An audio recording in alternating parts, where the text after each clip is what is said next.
very, very busy. I made the mistake of saying yes to everything in 1 week, Oh, and everything was back to back. So, you like, see, I feel like a chicken with his head cut off. It's all been great events, and I'm happy I did them. Um, I have one today for my friend Donnie Hugh Frazier's film yes, premiere. Donnie's fine ass. Mm-hmm. Right. Yes, Donnie is a friend of the Yes, show. Donnie's a friend of the show. One of our earlier guests, Yes, actually. yes, yes, Ruse Blues. yes. I'm trying to figure out if it's Rue or Roe. I think it's Rue because it's ROUX, but I think the X is silent. Yeah, I think it's I Ruse think I think Blues. it's Ruse Blues. Uh-huh. So I'm hosting the red carpet for that. Correction, the fuchsia carpet for that today at 2 p.m. at the Miracle Theater in Inglewood. So if you don't have your tickets, Yes, get them and be there because all the blacks will be there because we love to support. yes, and I, I got he sent me the invite, and I need to pull up and support. I do need to pull It'll up be and support. fun. It will be And fun. the event ends at 7. So you still have your whole night if you so choose to like do more. And I know he's having an after function at Heart. And I know how you feel about that place, but just putting it out there. And then so I'm gonna be doing that today. I did the daytime Emmys on Friday, Uh which was huh. really fun. And what else? What else? What else? What else? What else? What else? It's just been a very busy week, but it's been good. That's good. Mm-hmm. I seen you at the daytime Emmys. Talk about that. How was that? Because Eric, you had your grown people suit on. You didn't have your nipples out. I know. You were being an adult. The crazy thing about that, my agent was like, "Yo, she didn't start by saying yo, Your but agent did say yo. She said, "Yo, Eric." yo, bitch." She was like, "So for the carpet, we need you to wear something different Uh from your huh. own personal Uh huh. aesthetic." Uh huh. And I'm sitting there like, "What you trying to say?" And then they were like, "This is CBS and all that stuff." And because I'm new to certain spaces, I'm like, "What does that even mean?" Like, what does it mean to be for CBS as opposed to be for, I don't know, Revolt or something? So they were like, CBS is very like corporate esque. And like they still want you to have some personality, but for the most part, they want it to be very traditional and very standard. I was like, I don't really like things like this. Like I'm a wild child by nature, so like super structure does not work for me. Um, but either way, she connected me to this amazing stylist. Shout outs to Raul Hernandez Yes, at Raul. Macy's Delamo, Yes, Macy's Delamo. who styled me for the You look daytime good. You had your Emmys. blue on. Very Yeah. blue fire-ish. I said, okay, Very you frat know. boy. So that was fun. I had a great time. I got to speak to a lot of dope people. Now I will say I'm not super on like daytime shows. So Uh-huh. I didn't meet anyone that I knew. Okay. There was like one woman I met. But other than that, it was just like, which I kind of like carpets like that when I don't know the people because then it allows me to just talk to them. Uh-huh. So it was fun. It was very fun. It was in Pasadena, baby. The Pasa of Taking public Dina's. transportation to get to these events, Oh yeah. this is really earning your stripes. Like I feel like I'm truly earning my stripes because the day before I had to go all the way to Del Amo to get this by public transportation. That's an hour and a half.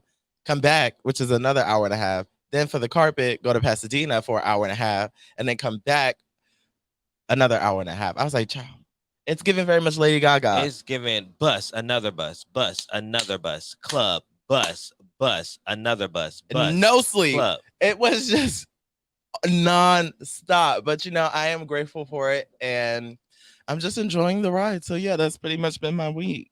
Yeah. I think after today, I'm definitely cutting my phone off for a bit. I think I'm cutting my phone off. They I cut don't, your foot off. I don't even want to talk to people tomorrow, but I know I have It's things to do BT tomorrow. weekend. I don't care. It's a lot going on. I have a lot of friends in town. I've already missed a good portion of it, Well, today's today. of the awards. Yeah. I'm excited because Diddy's getting his tribute. Diddy is getting And his you know how I Lifetime feel about Achievement Bad Award. Boy. Yeah. And I'm hoping that they do it right because I haven't heard a lot about the BET Awards. This year, there has not been like a lot of press around it. I don't know if I'm just removed or. I think you're a little removed. I'm seeing it, but I think there's some good and some bad mixed in there. I think Lil Nas X is currently promoting in his own way, the anti-promotion, if you will. Yeah. But yeah, I think at this point, it seems like a lot of people are over the BET Awards. I still love the BET Awards. I think they're a staple in the Black I do too. community, but the masses may not agree. I agree. No, when I say like promotion, I was like performers, like big names. Like I haven't seen any of those type of things, you know. Like I know that Lizzo's performing. I just found out that Chloe's performing. I don't think they did a good job of just promoting this year. I was like putting it out there, like, hey, we have something going on today. Yeah, I wonder why. I don't know. Maybe Lil Nas X got him shook. You know, I will say, while I understand and low-key support Lil Nas X's expression against the BET Awards, I hate that majority of his fan base are white. Yeah. So if they rap along to it, it's fuck BET. And it's like, well, BET was never really for y'all. Yeah. And then y'all kind of bought it like y'all typically do and infiltrated. Yeah, this is true. I'm like, but you know, I'm trying not to James Baldwin it too much.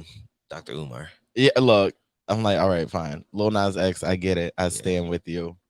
To his fans, mind your business. Stay in your place. But yeah, how are you? I know you have had a heavy. Is it 2 weeks? Yeah. Jesus. Yeah, it's been 2 weeks. Jesus. 3 weeks now. So, yeah. Really? Yeah, it's been 3 weeks. Where is time going? It's going fast. It's moving. No, I'm all right. I'm here today. I am here. For those that don't know, on the 9th of June, I lost my mother. She passed away. And I went home to deal with those things. And I'm still processing. It's a daily journey, you know. Me and my mom were close. We still talk. I still talk to her. Like Wendy said, we still talk. I get that now. I get that now. I still talk to her in the mornings. We still have our conversations. But it's tough. It's a tough one. Love my mom to death, into life, you know. And I don't know. It's just really different. Like I lost my dad in December, and that was one thing. Like, okay, I lost my dad, and like coping with that. But like my mom, you know, my mom is my heart. Like that's my girl. So just dealing with that has been a learning experience in how to deal with grief properly. You know, not like falling into depression or trying to cope with other means, but like not sit in it, but acknowledge it and live through it. And I think I'm trying my best to just live through it. You know, there are still moments when I'm like when I bought Zora, named after good Zora Neale Hurston. She's such a cutie. She's my puppy, and like there's times like I want to like come on. It's like, guess what this dog did? I'm like, oh, I can't call her, or I'm like, I want to talk to my mom about this, and like trying to like, you know. So it's still those moments I'm still coping with. But one thing that I've learned that has helped me cope with this is that my mom lived a full, happy life. Although her death was sudden, we did not see it coming. But every day she lived as if it was her last. She lived in love. She lived in happiness. She lived in joy. And finding peace in that has really helped me to know that like she loved openly, she loved fully, and that everyone she got in contact with felt that love. And I think that's what's important. And I think that's what I'm taking from this and what I'm trying to live in through this. Like take that legacy piece of it with me. You know, at the funeral I had spoke, which I don't even know how we made it through that. And just spoke candidly about not mourning death, but celebrating life. And I think that's important. I think sometimes when people pass, we automatically go to a mourning period that we just want to cry and we want to think, how can I live without this? Or how can I get over this? Or how can I do that? And not celebrate the life that was given to us. The opportunity to be in the presence of those people that we miss and that we love, and those people that have nurtured us, those people that has poured so much into us, those people that have inspired us, those people who have created us and molded us to who we are, you know? And I spoke on how it's important to live in those moments. So when that person is gone, that memory is still there. Because a lot of times we're complaining about this, we're complaining about that, we're complaining about that. And instead of enjoying those moments that we're with that person, we take those for granted. Mm-hmm. And I can honestly say I never took any of those moments for granted. I always talked to my mom. I always told her I loved her. I know she felt loved. I felt love. And I think that's what's giving me peace and comfort in these moments. Mm-hmm. Knowing that I have no question that she knew I loved her. And I have no doubt that I knew that she loved me. And I think those things are definitely helping me. So to answer your question shortly, I'm doing all right. I'm here. I am learning. I am taking this experience and trying to grieve healthily and doing what I need to do. Yeah. Well, I'm happy to have you back, boyfriend. I'm happy to be here. I missed you. I missed you too. And I'm here for you every step of the way. I appreciate that. Me and Zora. Yeah, Zora, she was. This is what, day 4? Is it? Yeah. She sleep? Yeah. This is how I met her. Sleep. Oh. Now, day 1, she was like kind of timid, hiding in like the little chair in my room. And now she's a Spitfire. Run amok. Oh. Thankfully, she's mat trained. So she's pad trained. She goes on the pad. Mm-hmm. But we're trying to get her to go outside now. She's so cute. Trying to get her outside. And I keep saying, like, Kelvin, it's only day 3, day 4, but baby steps. Puppy steps. Mm-hmm. Puppy steps. But I love her to death. She is so cute and so precious when she wants to be. Mm-hmm. She's a cutie. Yeah. Little so. Ugh. It's getting on my nerves. What we got? We got 8 minutes. Let's get into Bitch You Better Read. Let's get into it. Oh. Uh-oh. Here we go. What's my favorite word? All right. Number 1. Maxine Waters slammed Supreme Court for overturning Roe v. Wade, saying, "The hell with them. We will defy them." In addition to the many celebrities and political figures speaking out and reacting about the Supreme Court just now overturning the historic Roe v. Wade right to abortion decision, California's Democratic State Representative Maxine Waters is slamming the system, claiming, "To hell with them. We will defy them." After the Supreme Court June's 24, 2022 decision, Congresswoman Waters pledged to defy and protest the Supreme Court for overturning Roe v. Wade. While standing out the court with dozens of pro-life and pro-choice protesters, Representative Waters said, "You see this turnout here? You ain't seen nothing yet. Women are going to control their bodies no matter how hard they try and stop us. To hell with the Supreme Court. We will defy them. Women will be in control of their bodies. And if they think Black women are intimidated or afraid, they got another thought coming. Black women will be out in droves. We will be out by the thousands. We will be out by the millions. We are going to make sure we fight for the right to control our own bodies."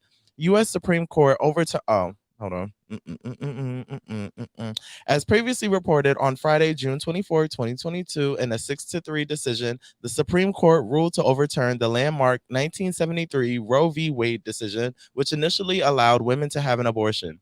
The new ruling now remands the issue of abortion back to the states to regulate abortions, which dozens have already begun to enact upon, implementing the strict ban once again. It's reported that the majority of those who had a role in the decision upheld Mississippi's 15-week abortion ban in the case of Dobbs versus Jackson Women's Health Organization.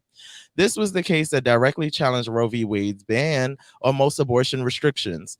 Supreme Court Majority Justice speaks after overturning landmark Roe v. Wade decision. Writing for the majority, Justice Samuel Alito said, "We hold that Roe and Casey must be overruled. The Constitution makes no reference to abortion, and no such right is implicitly protected by any constitutional provision, including the one on which the defenders of Roe and Casey now chiefly rely, the Due Process Clause of the 14th Amendment. Roe was egregiously wrong from the start. Its reasoning was exceptionally weak, and the decision has had damaging consequences. Texas Democratic Representative Al Green, and we are not talking about love and happiness, also spoke out and reacted to the Supreme Court's overturning. What he run for? What did Al Green run? I don't know. I don't think that's the one. What was his slogan? Make it hot like grits. Vote for me. Vote for me. I make it hot like grits. That would actually make me vote for. I would vote for him. Yeah, just it's catchy. He added, there are men who have wives and daughters. There are men who respect women, and there will be men in this fight for women. This is not over. It's just a genesis of a new beginning. Ciao. You know, I was compiling these stories last night, and it just sank in how heavy of a decision this was. Like, I think when it was first happening, I've been in my own mental haze for the last week, I think because I've just been saying yes and on the run. So I haven't had time to process anything.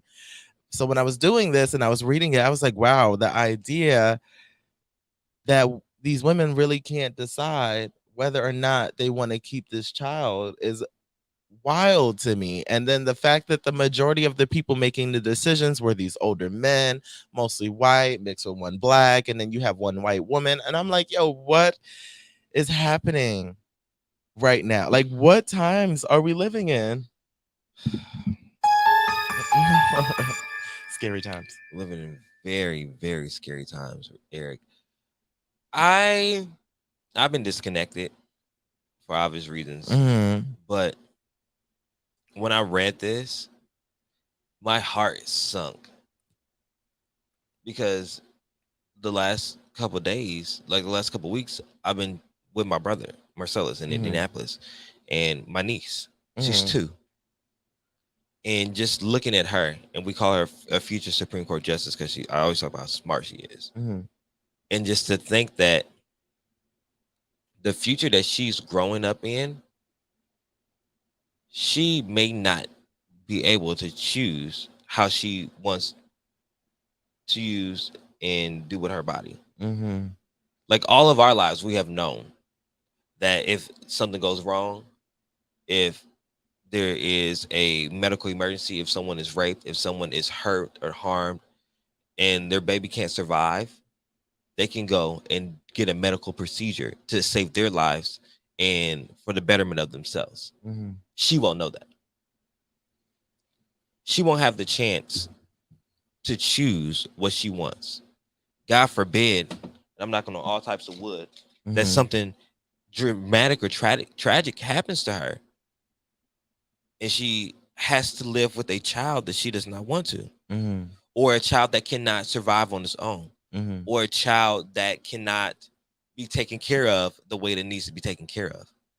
I think that it is so sick that these white men and that coon ass Clarence Thomas and that bitch ass, yes, what's her name? I can't even think of her name. I don't know them people. Whatever that bitch ass lady sat there and decided that we're no longer giving the rights to women to do what they need to do.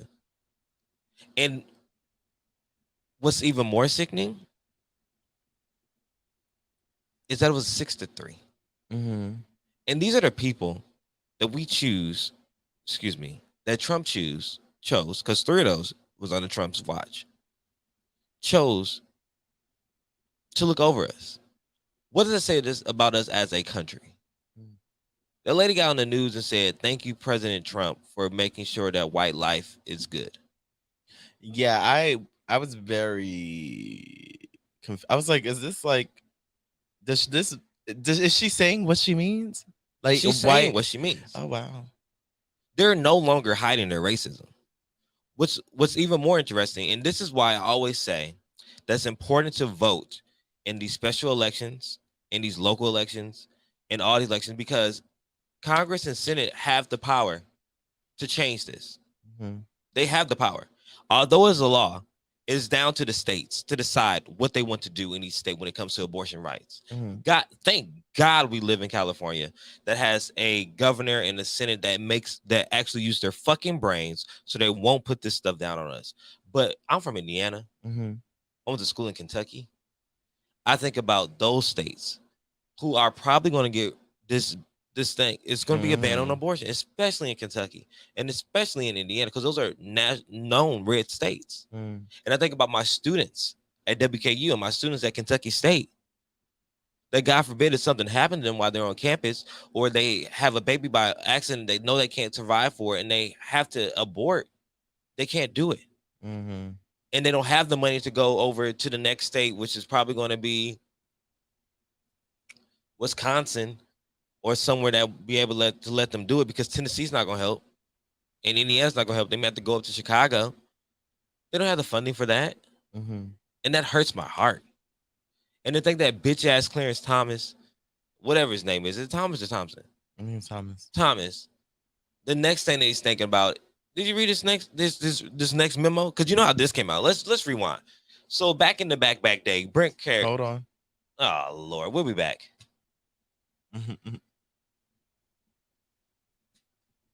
This next memo, because you know how this came out. Let's rewind. So back in the back day. Hey, Jackie, what's wrong? I'm over here running around trying to tell everybody about the Podcast Pit. What's the Podcast Pit? I'm glad you asked. The Podcast Pit is an event where you will find some of your favorite podcasts performing in front of a live audience. Will there be food and drinks there? Of course there will be. It's at Joxer Dailies in Culver City. They have a full bar and a full menu. Hey, I may need to tell people about this as well. Yes, come with me. Let's tell them. The Podcast Pit is coming. The Podcast Pit is coming. Hey, Jackie, what's wrong? I'm over here running around trying to tell everybody about the Podcast Pit. What's the Podcast Pit? I'm glad you asked. The Podcast Pit is an event where you will find some of your favorite podcasts performing in front of a live audience. Will there be food and drinks there? Of course there will be. It's at Joxer Dailies in Culver City. They have a full bar and a full menu. Hey, I may need to tell people about this as well. Yes, come with me. Let's tell them. The Podcast Pit is coming. The Podcast Pit is coming. Manuel Jones, also known as Zach, the original Black Ranger. Hey, and make sure you're checking out TGN Radio. Hey. Peace, family, brother Reza. So I'm here. You already know I'm checking in with TGN Radio, Black owned. So you already know that's where I'm at. Tap in. Fee-fi. Fo-fum. You already know what that means. We're live from the den. Devontae Green, proud founder and CEO of the Giants Den, also co-host Live from the Den. Yes, indeed. Danny Crumble, co-founder of the Giants Den, also co-host from Live from the Den. Excited to engage in these conversations. Yes, leadership, self-improvement, real conversations that Black men have or need to be having. Tune in Monday nights, 7:30. TGN Talk. And it's only one way to end this powerfully. 1, 2, 3. Salute. Hey, what's up? This is Jasmine Gates. I am the host of the New Black History Maker show, where we cover all things Black, the good, the bad, and the ugly. And we know you want to be in on this conversation. So make sure you catch us live every Friday at 3:30 p.m. on TGN Talk. Hey, my name is Jasmine Sweets, and I'm so excited to be bringing you The Sweet Spot on TGN Vibes, Good Vibes, and R&B. Playing the old school, new school, and in between. I'm coming to you this summer. Stay tuned. Sundays just got sweeter. The Hub Radio presents First Sundays Open Mic, hosted by Hub City Dre, DJ Gamma Ray, and the First Sundays Band. They're inviting all singers, rappers, comedians, and poets to show up and show out. Signups begin at 6 p.m. Sundays Open Mic will take place every first Sunday of the month. It's just $10 before 8 p.m. and $20 after, so arrive early. The address is 1135 East Compton Boulevard. That's 1135 East Compton Boulevard in Compton, California. For more information, follow them on IG at First Sundays Open Mic. Hey there, business owners. Don't miss our limited time offer. And we are back. You are listening to the Get Right Radio Show. And right now we are in the middle of Bitch, You Better Read. That's right. And Calvin took 1 foot off his soapbox, but is about to put it I'm right about back to step on. right the fuck back on. Clarence Thomas. So let's back up. Brent, which is one of the Supreme Court justices, earlier this year, it was a leaked memo saying that this may actually happen. We knew in a little bit that this was what they were thinking about, and the rallying behind it was there, but it was the rallying against it was there, but it was not where it needed to be. There were not enough voices like, no, this is not it, this is not it, this is not it. 'Cause I don't think people actually thought that it would actually happen. Right. People got so comfortable living in their lives, like this rule has been around for 50 years, which is not a long time. Right. It's really not. This is our parents and grandparents' lifetime. Like, this is not long. But I think we thought that we were so progressive in the way of thinking, the way of moving and things, that we thought, like, this can't happen to us. Yeah, I guess. Surprise. Look. So what's scaring me now is this, but not only because as a man, I know that does not affect me directly, but I know it affects the women around me. Right. And I hurt for them. But I think what's going to really surprise a lot of these black people and a lot of the gays and a lot of people that's going on is Clarence Thomas' new idea of what he wants to do. Oh, yeah. And take away Brown versus Board of Education and Plessy and Ferguson. The Brown versus Board of Education, that's like to stop segregation in the schools, right? Yes. So I don't know. Plessy and Ferguson is going back to like desegregation. So what they're thinking about is overturning these historic landmark laws that are going to literally put black people at the bottom of the food chain again, or like openly making it easy to openly discriminate people of color. And I don't understand that. He's black. On top of it, he's married to a white woman. I'm like, what? He's married to a white woman. So I'm like, I think he's disconnected. I think sometimes you sit on that court and you see these people around you, you think you are these people around you. And you have so much power. The Supreme Court it's the most powerful court in this nation and probably in the world. Because they're like really like the only place besides like a dictatorship that they can make a law and like it's done. Like the states have to carry it out and they choose what they choose to. But like you make it and it's done.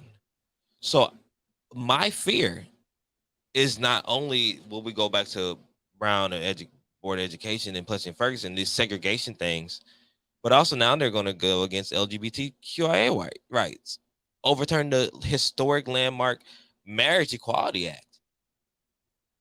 Why are we making it okay to discriminate people again? Yeah. When did it become cool to discriminate people?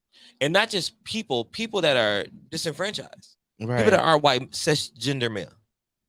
That's the only person that's winning in this whole new rising of the Supreme Court and what Trump has done. And what makes me so fucking upset is that people did not see this when we tried to tell them. I've been said this. I've been preaching this. Trump's election and Trump's presidency won't have its effects till now. The first 4 years are just in place for you to put in laws and orders so that you can get what you want out the next 4 years. This was all part of the plan. So when people talk about Biden and Kamala and they're not doing a lot, what they're doing now is setting up for the next 4 years. We won't see what they're doing now until 4 years later. Hello is year 2 after Trump's first 4 years. He got a chance, which is unprecedented, to put 3 Supreme Court justices in there. He got 3 in. That doesn't happen. That does not happen often. So now we have to live with those repercussions of what those 3 people did, which makes that 6-3 vote. That's why these things are happening. Which is why I always say it's important to vote. It's important to see who you are voting for. Y'all thought it was cute and saying, oh, I like Trump better than Obama. Well, at least we got stimulus checks. Obama ain't give us no stimulus. Joe ain't doing no stimulus. Yeah, he was giving you stimulus so he can hide his hand on what he's doing now. Right. To distract your little nigger ass from what's actually happening. And now that this stuff right here is actually happening, what are you going to do? Right. Because now you can't use that stimulus to pay for an abortion. Right. You got happy with that little $600, and now you got a child that may not have a chance of surviving. But you was happy with $600. 12 if you're lucky. They're going down the road. It starts with women's rights. Then it gets to LGBTQIA. Then it comes to your black ass. But by the time it comes to your black ass, it's too fucking late. It's too fucking late to care. Stop waiting till it's on your aisle. Stop waiting until it's in your face. Stop waiting until it directly affects you. Because then it's too fucking late. I'm sorry I took a lot of time on this. No, that's real. It needed to be said. But you know, politics and these things just, it hurts me to think that we live in a country that our children are not protected and that our women's rights are not protected. That makes no fucking sense. It's 2022. We have come so far. We are going back to medieval times. Reading the horror stories of how they used to do abortions, sneaking in back alleys, people's apartments, bleach, hangers. Women were drinking bleach to try to get rid of a baby. Women were putting hangers and things that should not be in your body to get rid of a baby that they could not afford to have, or a baby that was stillborn, or a baby that had disforms, or just anything, their own personal health and safety. This is what we're going back to in 2022. It makes no sense, Eric. Make sure you are voting. We don't say it because it's cute. We say it because it's your life. Your life matters on these votes. It's not just a voter. It's literally vote or die. Diddy said it. Vote or die. Because that's literally what's happening right now. The Supreme Court overturning gun. Thank God for Joe Biden with the new gun control. Are we talking about that? No. Joe Biden did sign a executive order for gun control. So there's a little bit more stability in who can buy guns and who can't buy guns. Just a little. But New York also just passed open carry law. Indiana just passed open carry law that you don't have to have a permit. New York does not need that. You can walk in and buy a gun in Indiana and you don't have to have a permit. You can carry it without a permit. Jesus. Don't wait till it affects you personally.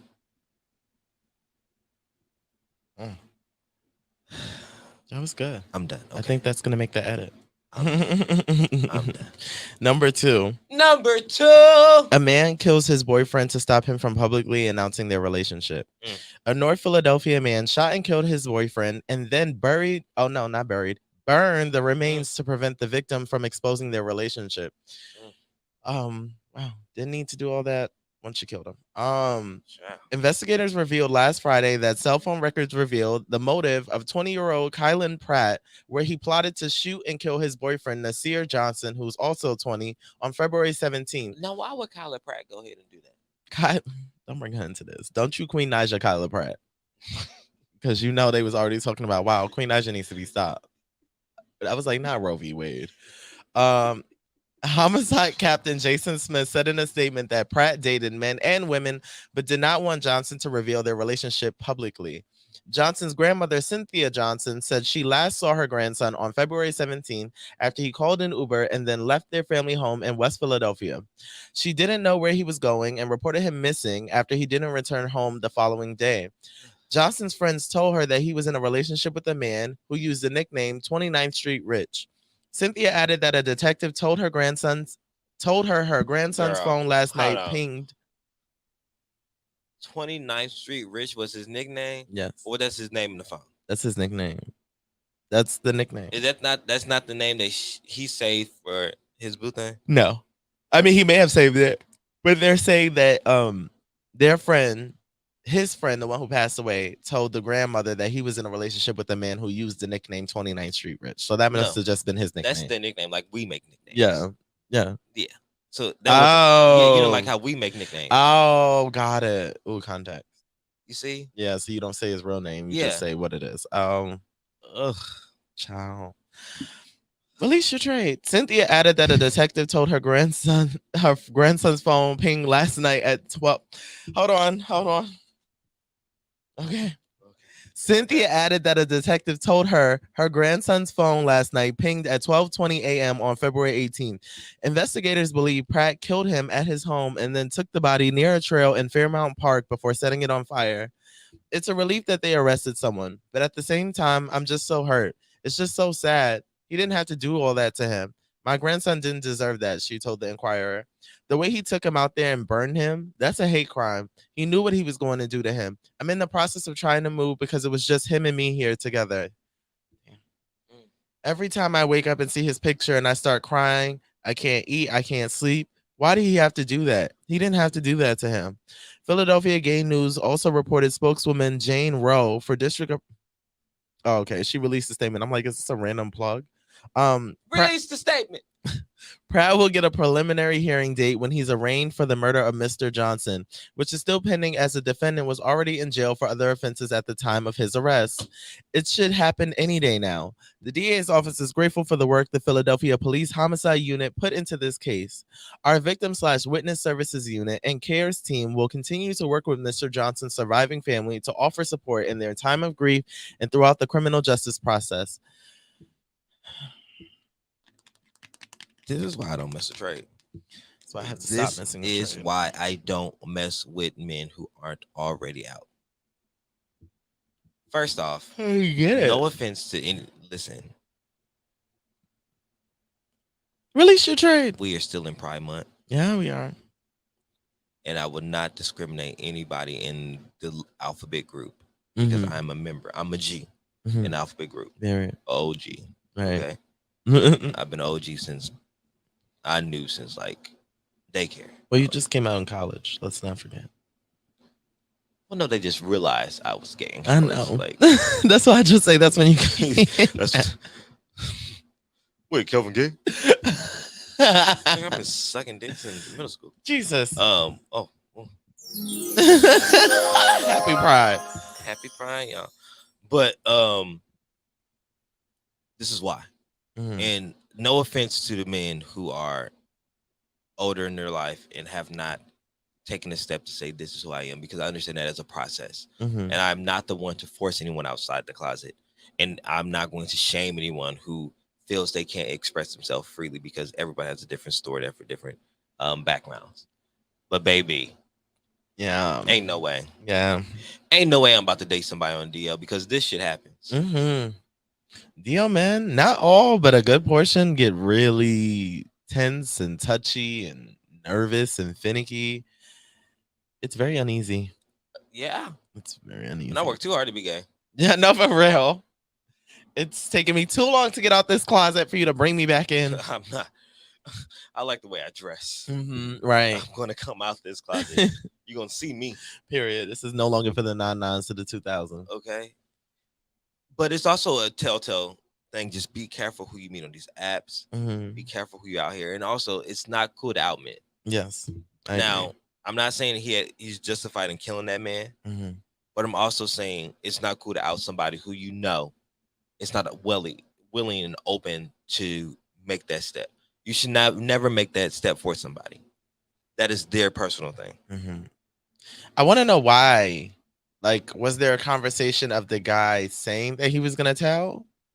Because that's not included here. It's not included there in the story. The story is not well written. But if there was something that he was like, okay, this is what happened, I'm about to expose our relationship. Mhm. I don't think that's cool. No. Because you knew going into that relationship what it was. Right. I don't like when people try to flip things like, oh, now, you did me dirty, or if you was messing with somebody else, you found out, and now you feel some type of way, so now you want to go out. That's not cool. Mhm. Don't try to expose somebody because they did something wrong to you, or you are hurting your feelings. But also, once again, Kelvin says, don't date DL men because you won't bring them out the closet. No, you won't. Stop. Gay You boys. won't. Where's my camera? Camera one? Is this my camera? We have one camera. Camera one. Can I get a close up?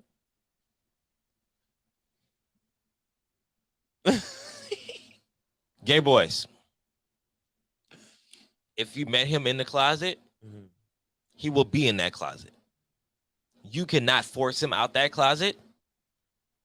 No matter how hard you push, Right. if you pull, no matter how well you dress him in that closet, no matter how well he does you in that closet, you cannot force him out if he does not want to be out. Do not out people, because that is sick and it's disrespectful. Yeah. Let people have their personal time to do what they need to do. Stop it. I know the trade is alluring. I know it looks good. I know it feels good. I know you want that quote unquote masculine, mask for mask. type Release your energy. trade. but it's not. Leave that boy in there. You can't force nobody out. As a trade connoisseur, and find yourself a butch queen. Yeah, get a butch queen. Like I love the trade, I really do. But you'll find a little more mental stability in the butch queens than you will with the trade. The trade is gonna have you smoking cigarettes, chain smoking cigarettes, drinking 40s, and then chewing on the glass when you're done. Trying to meditate, but like not a Colt 45. Yeah, it gets nasty. I've been here, done all of this. Look, like, well, I haven't smoked cigarettes. I'm about to say, we'll talk about it. I have contemplated because the trade. Release your trade. Release your trade. Cannot say it enough. Cannot say it enough. Get a butch queen or spend some time by yourself. Get your butch queen because we're gonna give you that masculine energy you need. A butch queen will work you out. We're not gonna hide you. Right. Why do you want to be in relationships you gotta hide? I think it depends on like earlier dating patterns, quite honestly. I think a lot of people are trying to mirror things that they saw growing up or certain relationships. Like we're all just trying to pull from our points of reference, but sometimes those points of reference are not the healthiest. And that is why. Release your trade. Number 3. Mario suggests he put Omarion in a coffin during the versus battle, and fans seem to agree. Yeah, no lies though. Child. The versus matchup between Omarion and Mario spotlighted both singers' talent, but Mario still feels he has one up on Omarion. He sings better. The competition went down 2 nights ago, live in Los Angeles, with a chaotic pre-show featuring Ray J, Bobby Valentino, Pleasure P, and Sammy. In a comedic moment, Sammy and Pleasure P hijacked Ray J's song One Wish, and visibly upsetting the star while he held his son, Epic Norwood. Oh, that's cute. The singers claim to have been paying homage to the LA native who paved the way for their R&B careers. I think that's a very hefty flower giving, unnecessarily, in my opinion. I don't think Ray J paved the way for anybody to do anything in the realm of music. Fans were already riled up from the undercard antics when Mario and Omarion stepped on stage and they immediately exchanged snarky jabs. After Omarion clarified he wasn't playing with Mario, the Braid My Hair singer brought out B2K impersonators to taunt the unbothered singer. That's in quotations because Omarion is indeed very much bothered like the rest of us. Very bothered. Mario showed and proved he's not just a studio singer, belting out smooth runs and showing supreme breath control. As the show progressed, I didn't write this. I was like, who's the vocal coach? I'm just reading. And supreme breath control. Right. Although there were moments where I was like, Mario, you're doing a lot. As the show progressed, so did the gimmicks on O's part. Omarion ate a quarter watermelon on stage, acted like he was asleep during Mario's performances, and the You Got Served actor even brought out a clown and backup dancers. Tommy the Clown, to be specific, because that's no regular clown. He's an LA staple. Clown, bring it on down. I really missed that part. I didn't watch that versus. I watched it, but I didn't get that far. And he brought out Tommy the Clown. Mm-hmm. Why? Oh, You Got Served? Wasn't that done in LA too? Tommy the Clown's iconic for that. I don't know. Everyone's just versus is a gimmick show at this point. As for Mario, he stuck with singing and calling out Omarion for seemingly lacking his ability. Drag him. Yesterday morning, Mario was feeling himself after apparently singing circles around Omarion on stage. He shared a photo of a coffin, suggesting he bodied Omarion and the other singers featured during verses. There were several standout moments from the 4-hour verses featuring R&B legends Omarion and Mario that had social media riled up 2 nights ago. While guest appearances from Tank, I love you, Tank, and Jeremiah were highlights, it was ultimately the trash talking that really had viewers engaged. No, I will say I watched. First off, there was a lot to unpack here. This versus was the epitome of doing too much. From Swiss and Tim, from the versus team, from Ray J to Sammy to Bobby Valentino to Pleasure P to Mario to Omarion. First off, why do we need a pre-show? I don't know. Why? What was the purpose of that? It was like Ray J and Bobby V versus Pleasure P and Sammy or whatever combination it was. But why do we need that pre-show? Why do we need that? And then the actual verses didn't start till 8:30. That's 11:30 East Coast time. Jesus. Why is it starting so late? What is going on? You think they were trying to now that people are paying for tickets and stuff, you think they were trying to do like a mini Millennium tour? I think so, because they both had dancers. They both brought out backup dancers and they were doing all this other stuff. And it was cute for what it was at the moment, but then as the show kept going, it's like,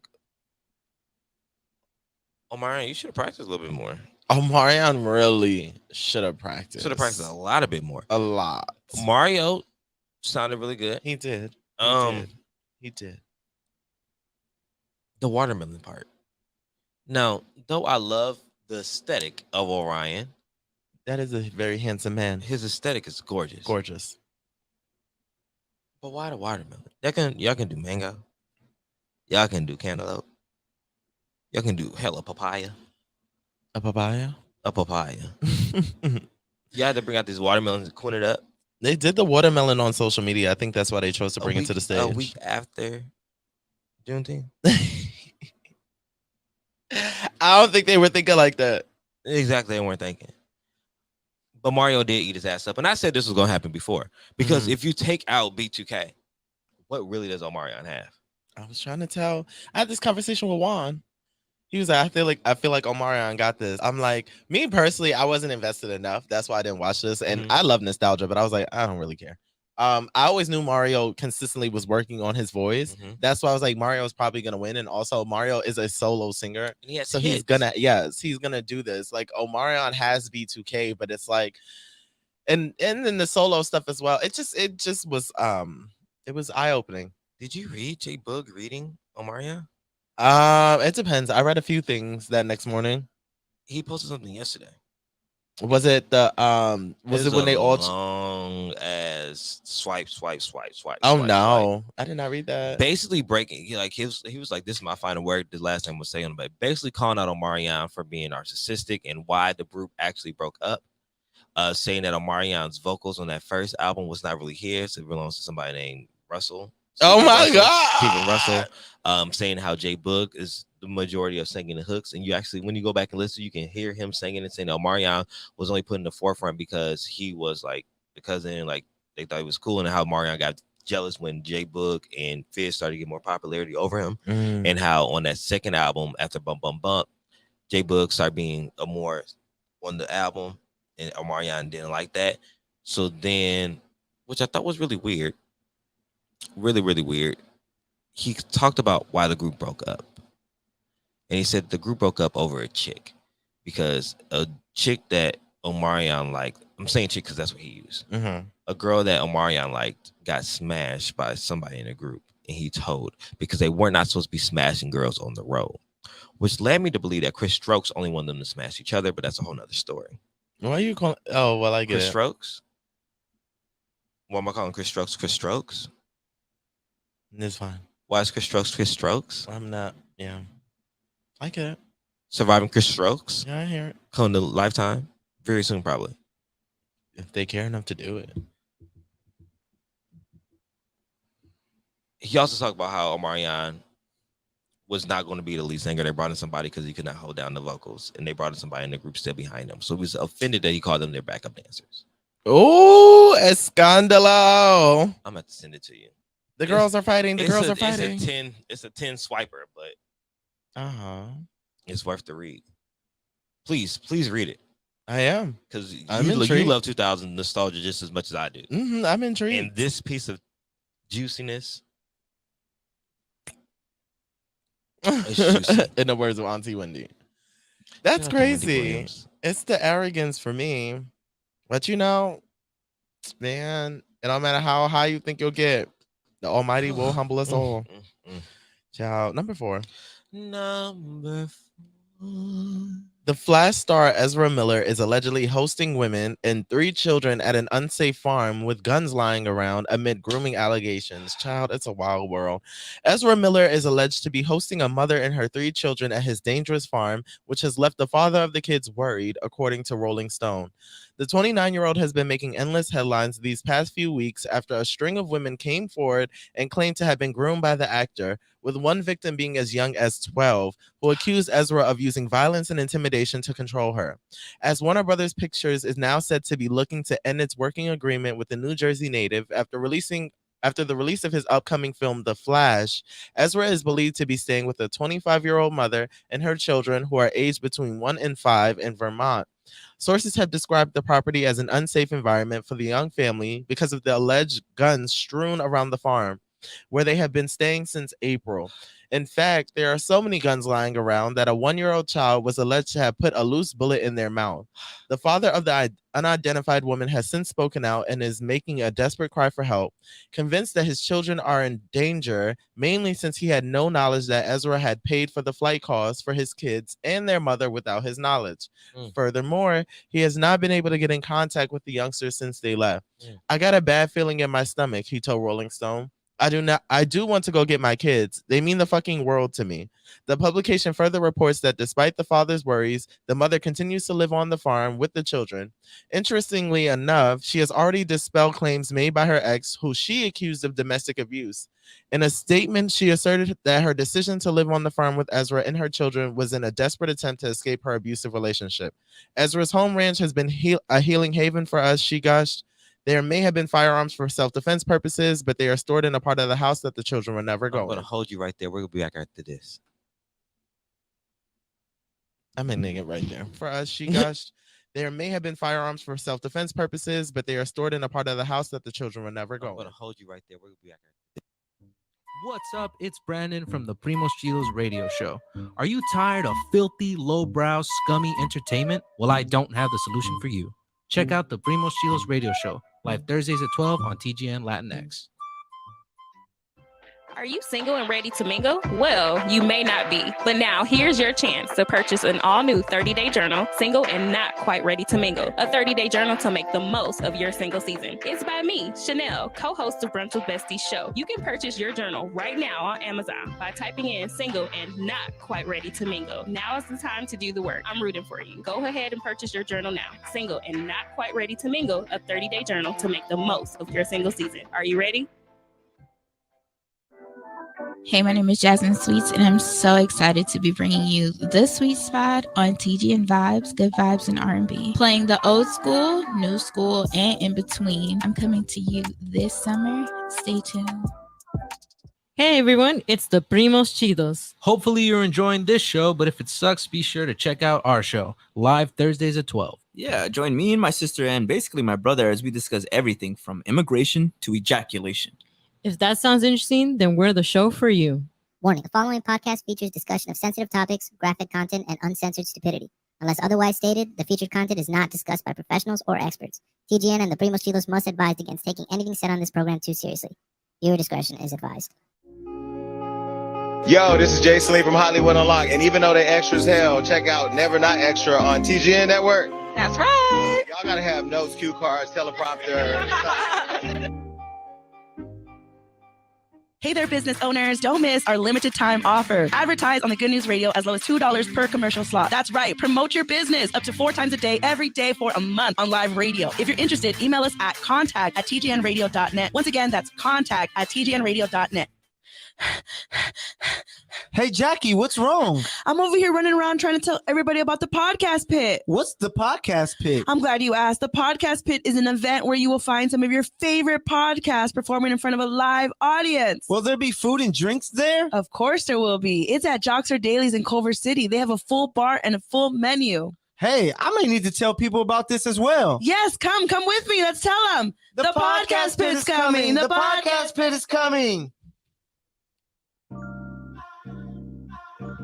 Hey, Michael, that's a dope-ass shirt. What is that? You know what it is. I only rock the Flyest gear, and the Flyest gear can be found with TGN Radio. Where did you get it? TGNradio.net.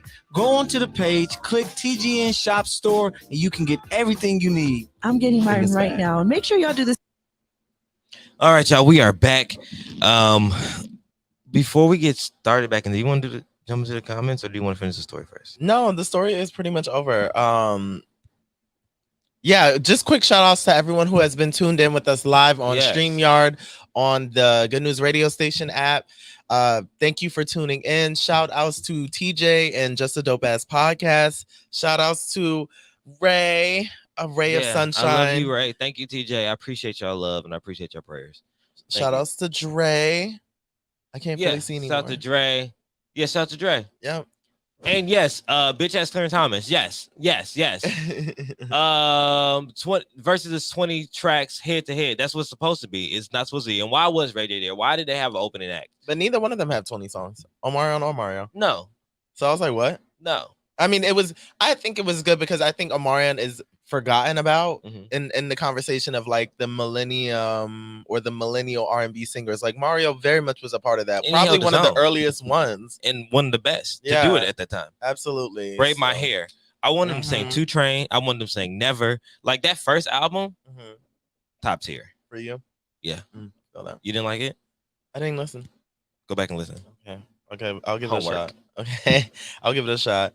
And Omarion, I think like no, I don't want to. There's nothing negative to say about Omarion. I just don't think he showed improved. Like I think that the expectation was so high, and he didn't even like practice. I think that's where that unbothered lifestyle comes into play. But I was like, Omarion, what the fuck? Like what? I didn't even know Omarion sounded that bad vocally. I gagged. Well, I did. Did you? Listen on the track. If Which you one? you always can listen to somebody and see if they're vocally there by just listening on the track. Omarion never was like the vocal guru that we think he is. Like listen to all the B2K songs. There was nothing you said, damn, Omarion is singing. I never stopped and said, damn, Omarion sang. It was after Girlfriend that I challenged Brandy for him and made him the vocal Bible. Okay. And which part exactly about Girlfriend? I need a girlfriend. I don't know. What I realized when they did a slow song and Oh. there was like nothing really there. I think even like when they got older, I think it's like what song was that? What a girl wants. Yep. What a girl needs. Yep. What a guy to be there for her. What she wants. That wasn't it for you. It was never it. I said, this is cute. I was never a big B2K fan, if I'm being honest. Like, I was not really majorly into the guys of that era. It was the girls for me. There would be songs by the guys that I would get with, but like full-on fans of any of them, I would really have to think. I was really into early 2000s. That's why I am the way I am now. You know, that's really honed who Kelvin is. So TRL, 106 in Park, The Summit. Come on, The Summit. What else used to come on? All the shows on BET, Rap City, Cedar's World. Cedar's World. Period. My girl. MTV. Okay. Let's back to the story. Oh, so yeah. Thank you guys all for tuning in and for sharing your thoughts in the comment section. Ray J can't sing by the way, quick moment. I don't know why everyone was so damn shocked. I have been trying to tell y'all that Ray J cannot sing. Wait a Minute is my song, and not because of Ray J, but because of the Neptunes and because of Auntie Kim. Ray J did not add anything to that Well, song. you know, Brandy says that Ray J taught her how to sing. Brandy, girl, please. If you have nothing to say that's truthful, shut up. Because I know you motherfucking lying. She credits Ray J for a lot of her runs and stuff. Girl, goodbye. I don't have to have been there. I know that's not what happened. Because if so, where's the proof? Girl, Brandy, please go back in that color box and keep singing for us, but don't lie to my face. There's enough going on in the world, and I don't need your deception. No, why was she? I love Brandy, and I love the Colors performance. Where at the Colors performance? Yeah, why was she there? Because I think Brandy is really like getting into this whole vocal Bible thing. I think she's been called that for years now, but I think now she's really just standing in it. Like now she's just more confident than ever. Came out in 2020. Yes. But now she's just flexing. She did Queens, and I'm she only has whispering because you know the gays love Brandy. I know. And a lot of our listeners love Brandy. They're gonna attack me. I love Brandy. I love Brandy too, but I love the performance. But I just hate her team. Why? That album came out in 2020. Oh yeah. So maybe there's not the most timely group. Her and Normani must got the same public. Oh my God. Normani, where you at right now? She's a background Because dancer. I don't hear you complaining about not performing at the BET Awards. She's a background dancer. You're not complaining about not performing at the BET Awards right now. That's your home. You know that crying and whining about the MTV Awards. You get out there, got a performance, ain't did shit since. You need to be crying and whining about BET Awards. No shade. Like I'm over Normani, and I really want to root for Normani. I've been over Normani. I always like try and bring it back when she comes back, but I'm like, there's no reason why every time between every song has a gap. every song does not need to have an 3-year in-between gap. Yeah, I'm like, Normani, this is no performances, ridiculous. no Nothing. YouTubes, no nothing. And I'm tired of it. I'm sick of it. I was rooting for you, but now I'm not. I just don't. I don't see a return on investment. I think she's talented, but I don't think that we should be the turnover time for new projects from Normani. And I'm talking songs, not even like full bodies of work. Because we haven't got one. Yeah, the turnover time is ridiculous. And I know she was getting a lot of scrutiny online for doing that video with Chris Brown where she was dancing. I personally don't give a damn. I feel like Chris has apologized. Rihanna made Nobody's Business with Chris Brown on her album like in 2013 or something like that. So if Rihanna has moved on, y'all need to like move on. But I think that the criticism was like not even like it was definitely the criticism of he's dancing with her with the girl. abuse and the dark skin girl. And it has nothing to do with her. It has nothing to do with her. But like you know what would save her? If she released a fucking song, if she showed some fucking personality, if she did a fucking interview, if she did something. I'm so over her run. One thing. Because she's not utilizing her platform at all. Normani is, I don't even know anything about Normani. And she's been out for years. I don't know anything about that girl. And then she tried to gas us up. Yeah, this next single is really personal because it's about personal things in my life. And she's gonna release Fair. No, it's not fair. It's not fair that you keep playing in our fucking faces. And nobody was talking about Fair. Nobody was talking about Fair. And you made it black and white. Like, girl, this is not flaws and all. She didn't even release a video. She did. Did she? It had a visual. That's how I know it was black and white. All I seen was the Jimmy Kimmel performance. It was gray. She released the visual first. Well, guess what? If I ain't see it, half America ain't see it. Neither. I actively looked for it. I bet you did. Yeah. It probably got 5,000 views. Maybe 10. Normani. I'm over it. Normani. I'm over it. Stop it. Stop it right now. That's enough about her. It wasn't even about her. Hey, baby. Let's go back to Ezra. Yeah, let's get back to that. Yeah, because go ahead. That story is wild. So I'm like, so grooming in regards to, are we talking like potential sexual harassment or like, I'm just trying to understand what's happening. And then on top of it, it's the fact that he is, he was supposed to be the Flash in this upcoming film. And all of a sudden he's not doing that anymore. Someone just told me about Ezra the other day and they were like, look, just do research. Actually, Alex, I ran into Alex from the Good News. And he was on the Daytime Emmys carpet, him and then Nick. So shout outs to them. And he was the one that was just like, Google Ezra Miller and you will find all you need to know. So I did. And I was like, yo, what? And I still don't understand the context of this story. I think I need like a video breakdown so I really understand it, but I don't know. So is he like a predator? Is that what this is alluding to? I think so. I'm Googling him now. Ezra. Mm-hmm. What's his last name? Miller. He looks creepy. He looks creepy. That picture that they use is OD scary. Oh my god. Mm-hmm. Yep. Let me see. Was there another story in there? When y'all get a chance, please Google Ezra Miller. Yeah. What did you find? He just looks creepy. Thank you for that assessment. I don't really know what's going on there. I just know he's not about to get this Flash film. But someone was talking about how all of these things are being looked at. Fuck, I wish I remembered the article. Basically, they were talking about how Hollywood picks and chooses who they want to focus on. But Ezra should have been focused on because he had a bunch of other things happening before this situation popped up. Is it in this article? It is not in this article.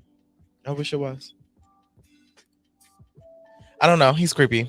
That's what I got from this story. Ezra is creepy. And that was all for Bitch. You better read. What's my favorite word? And now it is time for the topic.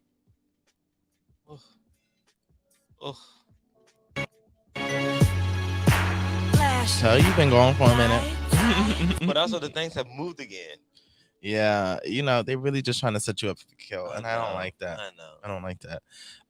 So I decided to do one of Kelvin's favorite pastimes. Let's get into it. BET Award nominations, not the I'm about to say not the 2021. What are y'all doing? Okay, so we're gonna start with best female R&B pop artist. There's a slash in there. Best female R&B / pop artist. So we have Ari Lennox, Chloe Bailey, Doja Cat, her, Jasmine Sullivan, Mary J. Blige, Summer Walker. Jasmine Sullivan. Congratulations to Summer Walker. She just announced that she's pregnant with her second child Yes. with her boyfriend. Speaking of that, I meant to say that I went to go see. I went to go see Sleepwalker on Friday. Was she sleep? Very sleep. You know how I always say she comes out, and you know how I said she stands with the bass player. You know I always say that. Guess what she was doing? She stood with the bass player, standing literally next to the bass player the whole first half of the song. And this was the night when she was like, "Today is a very sad day in history, but come to my show tonight. It's gonna be a vibe." Not a reason for y'all to drag her. I actually think she was just being very like straight to the point. Came out and sung. It was the drummer, the bass player, the musician, the guitar player, and the keyboard player lined up. Summer's right there in the middle, on top of the back part of the stage. Then she walks off abruptly. No explanation. Just walks off. Just walks off, and then they start playing lo-fi music for like 5 minutes. And everyone's like, "What the fuck is going on?" She come back out like, "What's going on?" Then she comes back. I was like, "Oh, it's a technical difficulty. I'm sorry, guys. Where's my chair?" She sits in the chair. She sits in the chair saying 3 songs.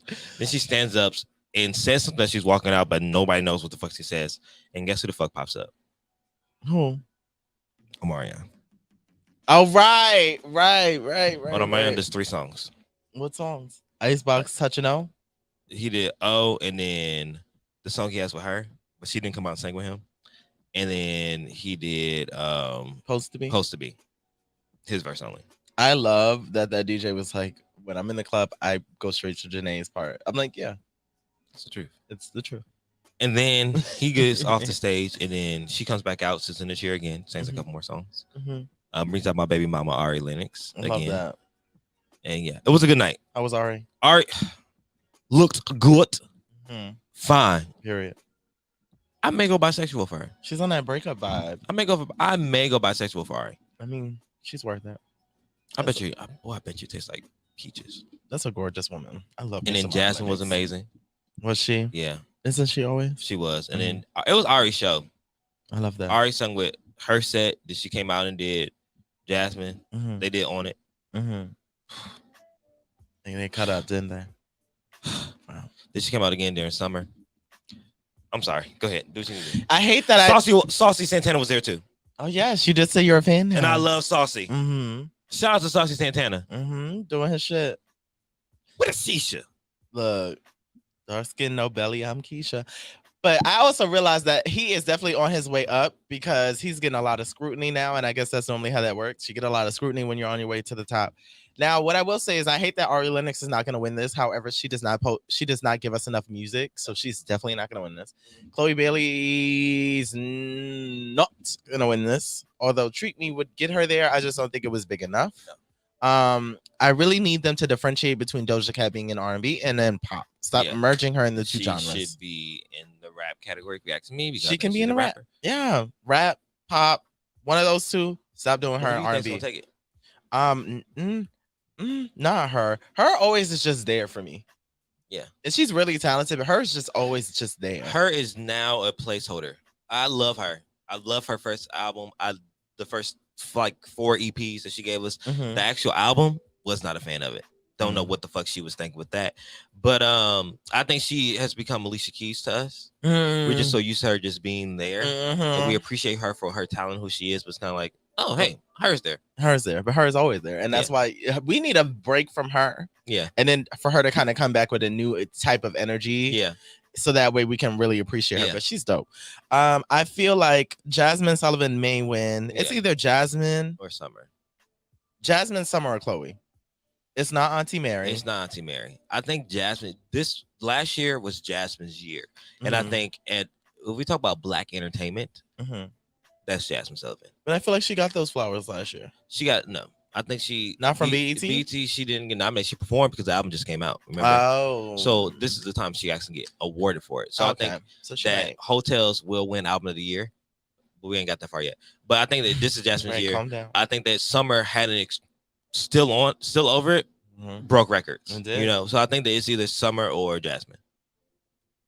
Damn, I really hate that she's not a good performer. But you know, I just had a performance at Gay Pride in San Diego the other day, and I don't think my crowd performance or my crowd work was that great. So you know, I wait. You know, there was a brush the fuck over that. You didn't tell me that. I forgot. I told you I've been doing a lot. You this had a week. performance Mhm. and I missed it. First of all, let me clap for you.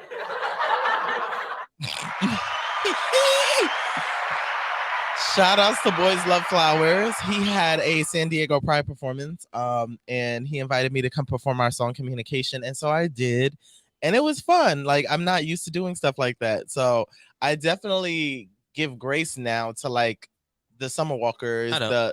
Well, she could definitely do better, but like the Lottos, the people who are still like new to stage work and trying to find their footing. As a performer, you know, I was trained.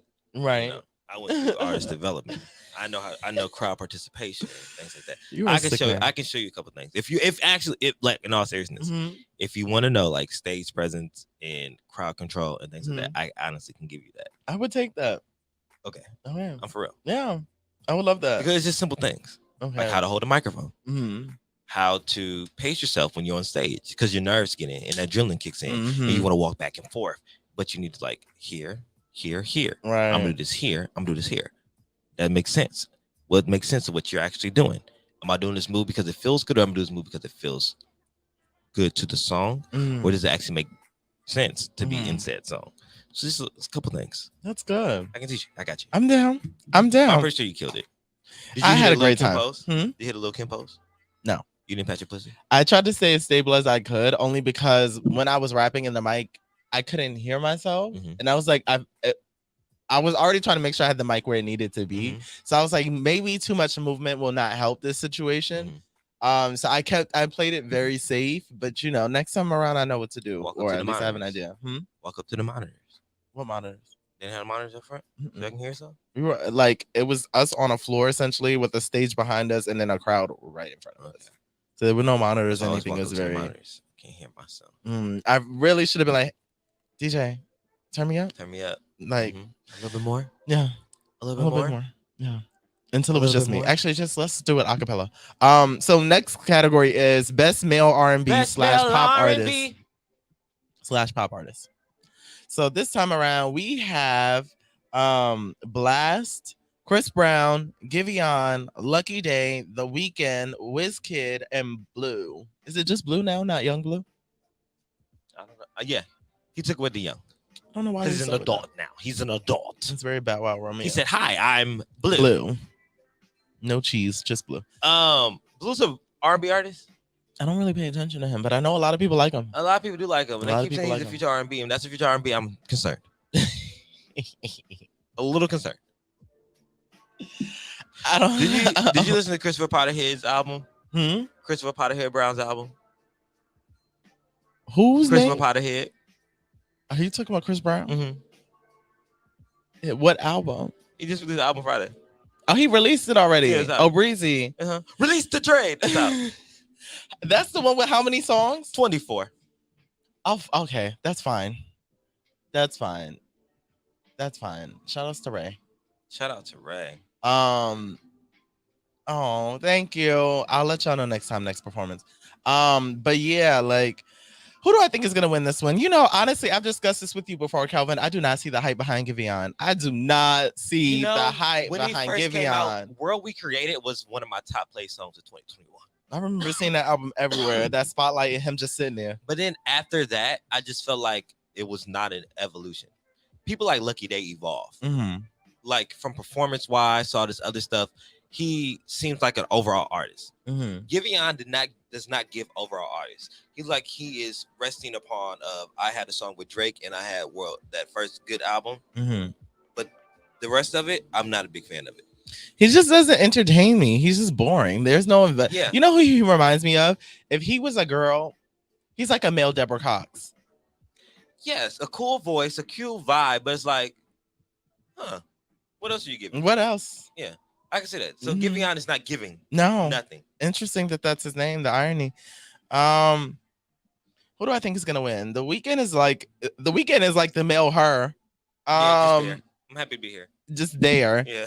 Wizkid has had a great last few years, and I love that for him. Well deserved, because I was put onto Wizkid when I was in college because Africans always encourage their kids to go to college, and my school was infiltrated with Africans, and they have so much good music in their culture. Wizkid being at the forefront of that. So I hope he does win this. Won't win. He won't win, but if he did, I would be very happy for him. If they had BT needs to have like a song of the summer, like song of the a year, and I think Essence should have been in that. Oh yeah, Essence would have won that. Yeah. Essence would have won that because we couldn't escape it. Could not escape it. So Wizkid is really doing his shit. Hopefully there is a nomination where he can leave with an award because he deserves recognition. I do think it will be Lucky Day. Yeah, Lucky deserves it. Yeah, I've been a day oneer. We're called the day ones. I've been a day oneer since he had 8,000 followers. Wow. I watched him grow, and I told him that, and he licked his lips at me. So lucky. Okay. All right. It could be your lucky day. Your lucky year. Your lucky life. I love that. I thought it was over. I also think Blast deserves something. Blast deserves a hand clap. Blast has been working hard. We're just gonna clap. Blast has been working really hard. But I think Blast is more popular out here than he is at home. Probably. I did not hear any Blast music. When I heard a lot of Lucky Day, I heard a lot of like El Jabbar's, but this is also Indiana. So I also haven't heard. I wasn't hearing him back east either. But I think the difference between Lucky Day and Blast is that Blast has not found his own sound yet. Yeah. He's still sampling things. Great use of Blast is one of those artists who is using all of his samples very well. Yeah. But still, I think he needs his own signature sound, which Lucky Day has, and that's why a Lucky Day song. Best group: Silk Sonic, Chloe and Halle, City Girls, Little Baby and Lil Durk. Didn't know that was a group. Migos, Young Dolph, and Key Glock. Oh damn, Young Dolph. Well, Young Dolph not gonna get it because he can't come. I mean, they weren't gonna win anyway. No shade. Rest in peace. It's King. Silk Sonics. Yeah. I don't even know why Chloe Halle's up there. I love Chloe Halle. I am. Let me. Yeah. I love Chloe Halle, but why are they even nominated? Yeah, Ungali Hour was 2 years ago. Yeah, it's Silk Sonic. It's Silk Sonic. City Girls haven't released a project in God knows how long. They nominated. They put those together so they can get Silk Sonic to be there. So we'll see if they actually show up. Lil Baby and Lil Durk, Migos, no. They literally just wanted to award Silk Sonic. Just give Silk Sonic an award though. I don't understand.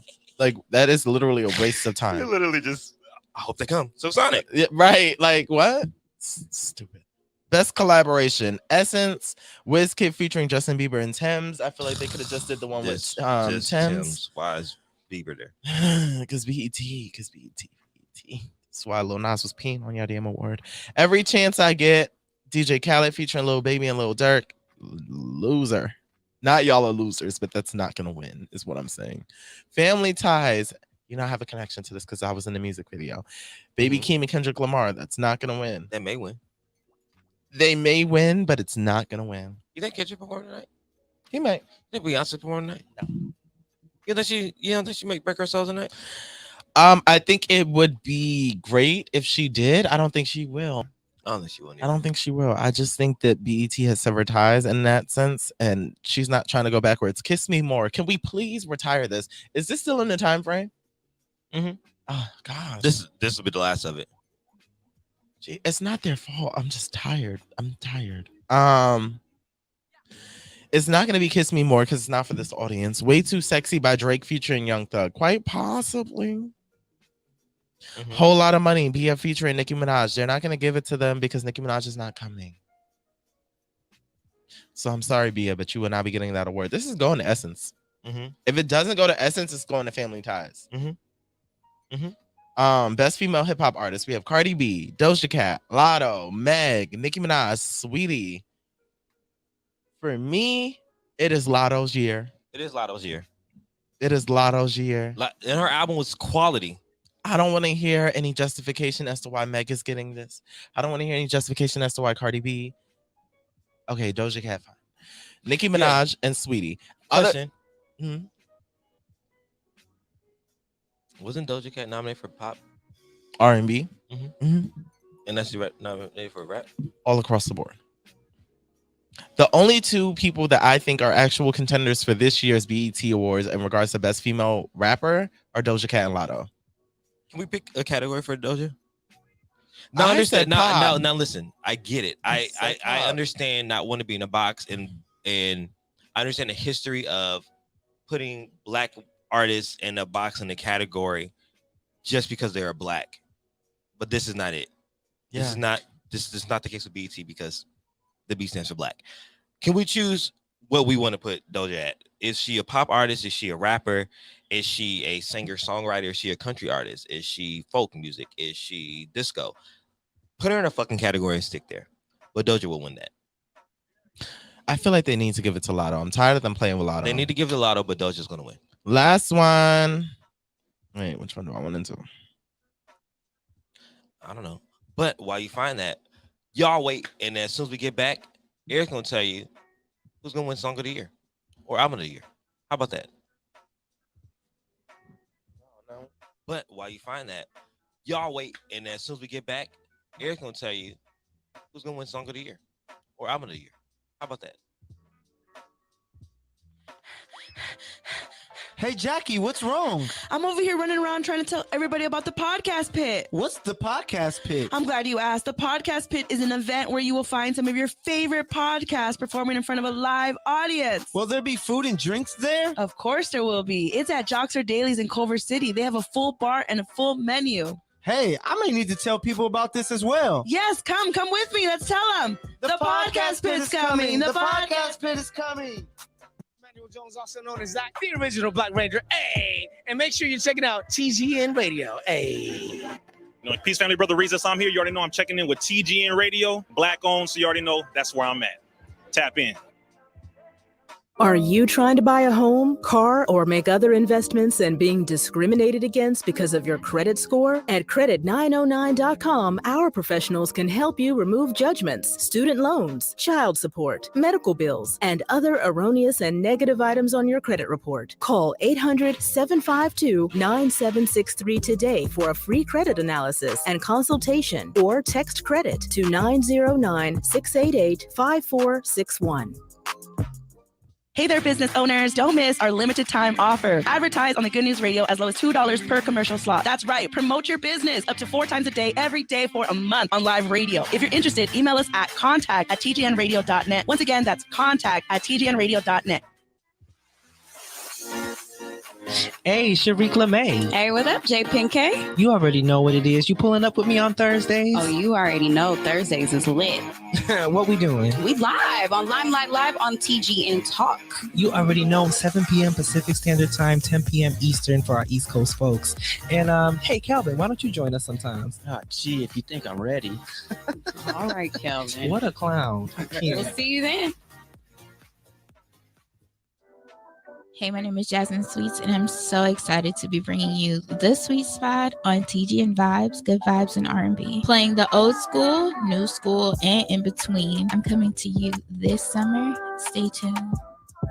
Hey, Peyton, you know what I've been craving lately? Some ice cream. Then we have to go to Slush and Roll. They have the best handmade ice cream rolls. You can add any toppings you like. Sprinkles, crushed Oreos, and my favorite, marshmallows. And you can top it off with whipped cream or delicious chocolate drizzle. I just looked them up, and you can find them at 12742 Crenshaw Boulevard in Hawthorne, California. And they even have vegan options, too. They sure do. And they are open from Tuesday to Sunday, 12 to 8 p.m. And I just followed them on Instagram at Slush and Roll. Sounds too good. Let's go right now. Yay! ¿Qué pasó? This is Ricks with the Brown Skin Investors on our. And we are back. You are listening to the Get Right Radio Show, and we are currently on the topic. So before we move on to the question of the day, the last BET Award nominees that we are going to go to are for Album of the Year. And we have An Evening with Silk Sonic, Back of My Mind, Her, Call Me If You Get Lost, Tyler, the Creator, Certified Lover Boy, Drake, Donda, Kanye West, Hotels, Motels, The Deluxe, Jasmine Sullivan, Planet Her, Doja Cat. There's not a debate. I feel like it's either gonna go to Jasmine or Silk Sonic. It's gotta go to Jasmine. It doesn't necessarily. If it does not go to Jasmine, it's disrespectful. You think? Jasmine Sullivan should have won Album of the Year at the Grammys. And that's not me being a fan. That's just me being a music connoisseur. Mhm. She should have been nominated for Album of the Year. It's disrespectful that her got nominated and not Jasmine. Because back in my mind was not Album of the Year worthy. You don't think An Evening with Silk Sonic is? I think it is, but I don't think it was. The album was good. Mhm. The album was really, really good. But impact, Mhm. cultural impact, influence, nothing's touching Hotels. Hotels was like number one on how many end of the year album reviews? Rolling don't Stone, know. Pitchfork, NPR. I love that for Jasmine. Love that for her. And she should have been nominated for Album of the Year. It was disrespectful that the Grammys negated that.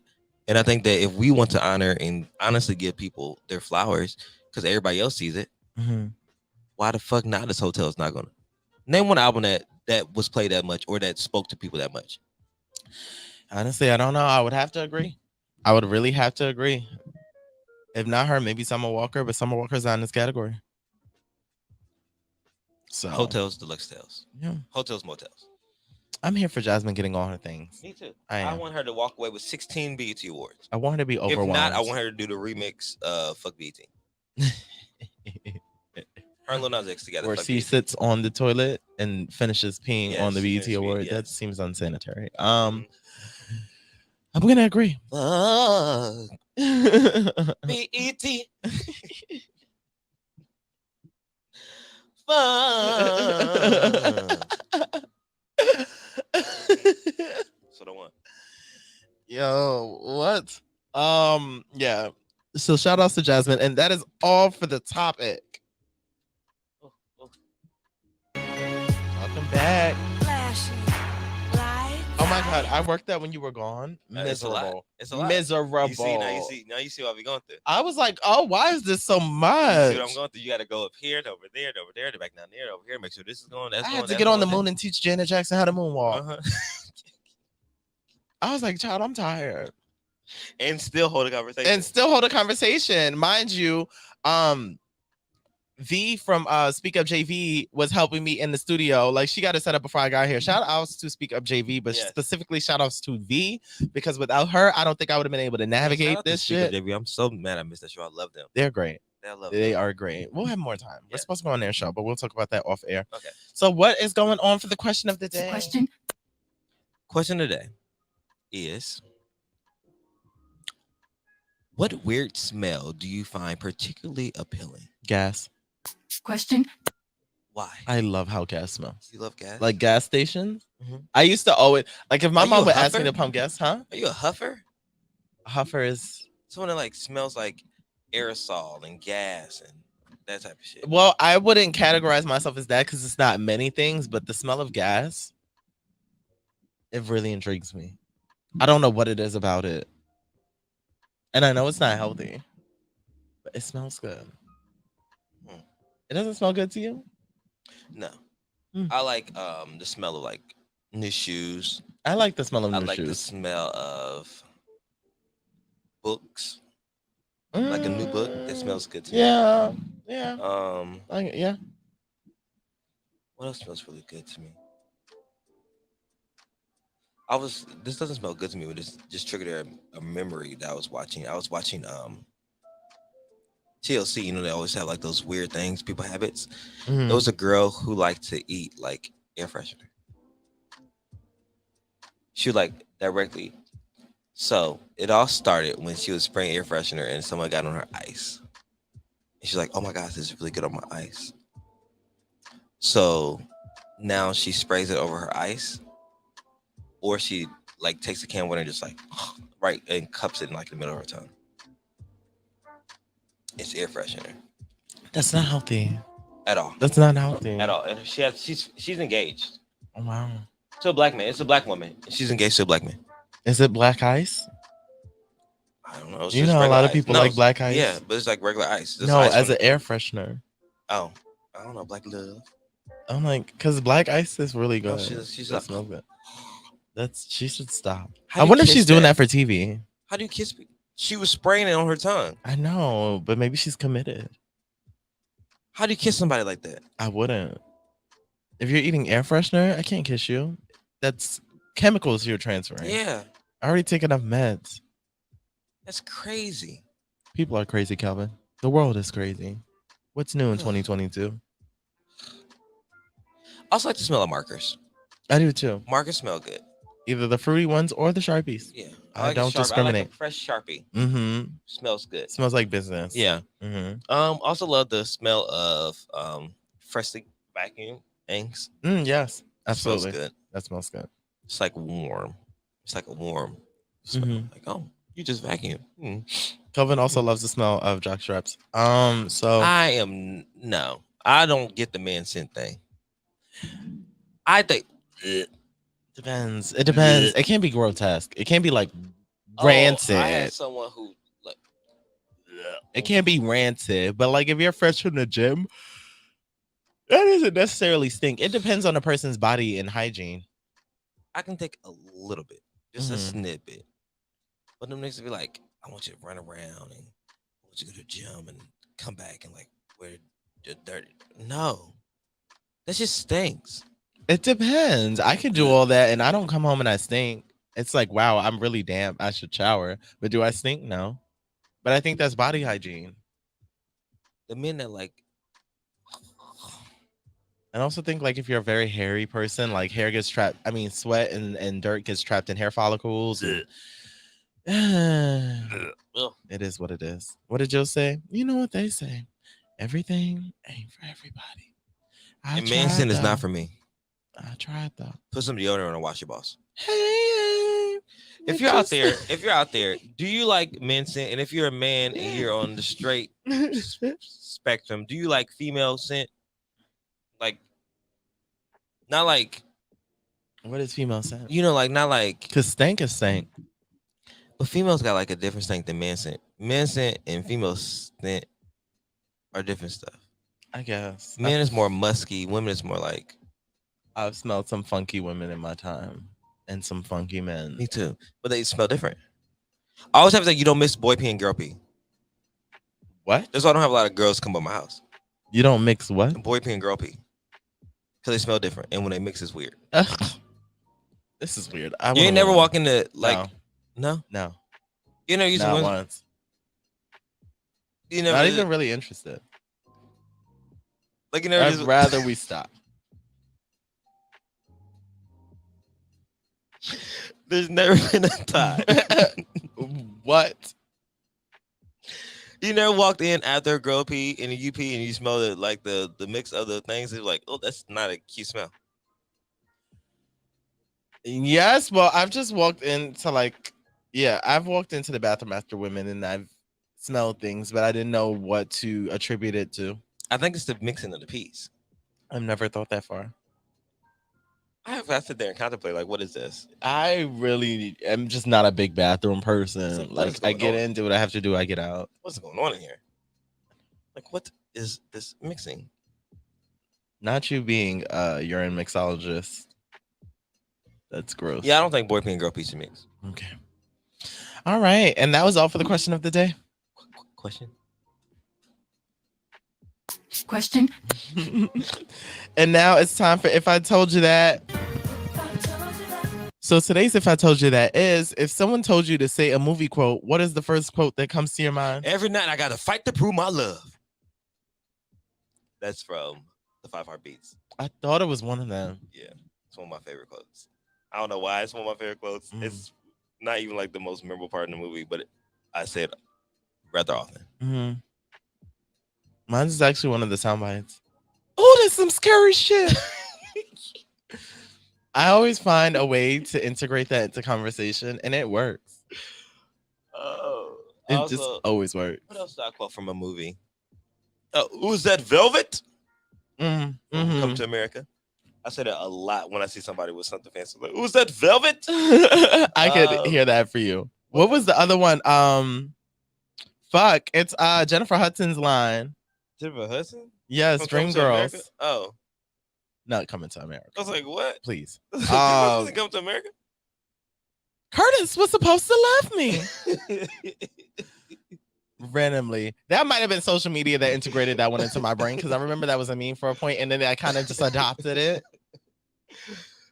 I also sing heavy a lot. I use more song references from movies than like actual like lines. I use song references. We tell you a lot of song references too. Mm-hmm. I say a lot of things from random movies all the time. Anything for Salinas. Anything for Salinas. You come to my house. You touch my child.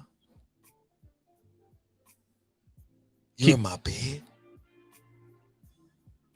Beyonce obsessed. Oh, okay. It sounded familiar, but I wasn't sure if it was Janet and For Color Girls.